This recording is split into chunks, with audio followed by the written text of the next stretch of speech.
Daniel actually founded the charity Access, like I said, Access Charity when he was only in grade 10. So I mean, he's always been a youth kind of a focused individual. He's always been kind of like a youth leader, right? He was one.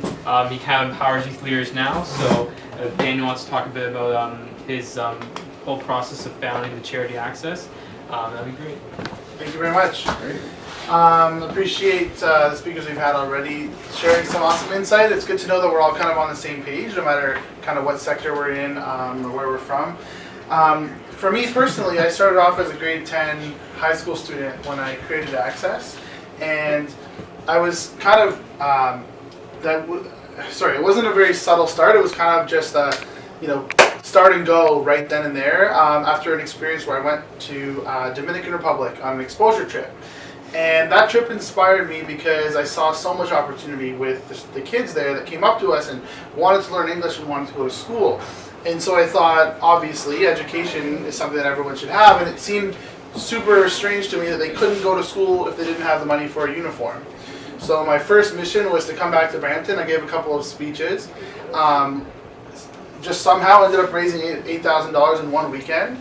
And that was kind of the go-ahead moment where I decided, as a grade 10 high school student, if I want to do something and I do it, people will respond to that.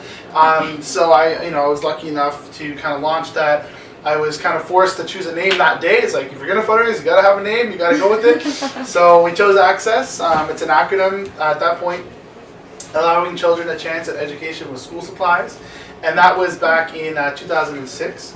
It was a month after I got back from my trip. So again, that weekend was kind of the go-ahead moment. And so I got a group together and we started collecting school supplies. We started doing fundraising for school uniforms.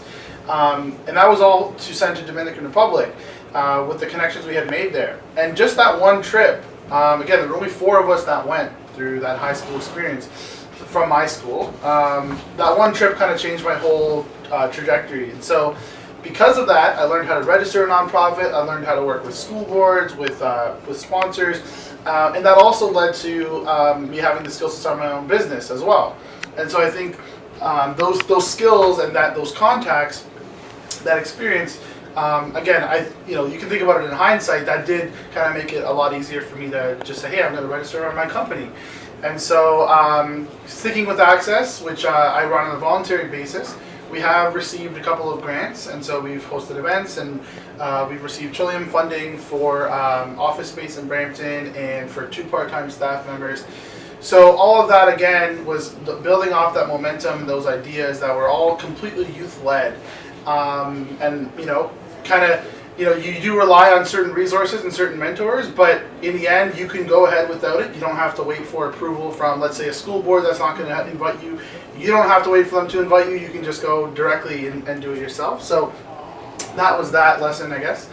And then for business, kind of building that foundation, I started off as a freelancer doing design work way back when I was even just finishing up high school. Ended up kind of registering as a sole proprietorship. I got help from one of the centers here in Brampton. I think it was called the Small Business Enterprise Center. Back when I registered, to get some advice, because again, I was still, a student, didn't know exactly where to turn. Ended up registering that sole proprietorship, did a lot of freelancing work in Brampton, and since I graduated from OCAD University in 2012, I decided to launch a company, which is called Now Creative Group. And finally, it's where kind of my 2 passions are able to combine. So my creativity and design skills combined with my passion for making a difference.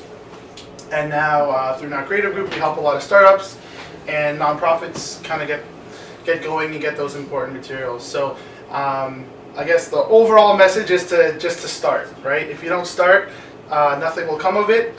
Keep all your ideas written down, but start acting on them as soon as you can. Don't wait for the time when you're going to have money, the time when you're going to have something stable, because it's never going to come, or if it does come, it's going to take you somewhere else, right? So I would consider everyone who's graduating right now, especially, there's really important to kind of look at your options, and your options are not just what's on a job board somewhere, because oftentimes, even if you're awesome, you have no chance of getting that job because of pure numbers, right? There's just not enough jobs. So I would encourage people to kind of start their own thing and you'll learn a lot from yourself and from your community. So thank you very much.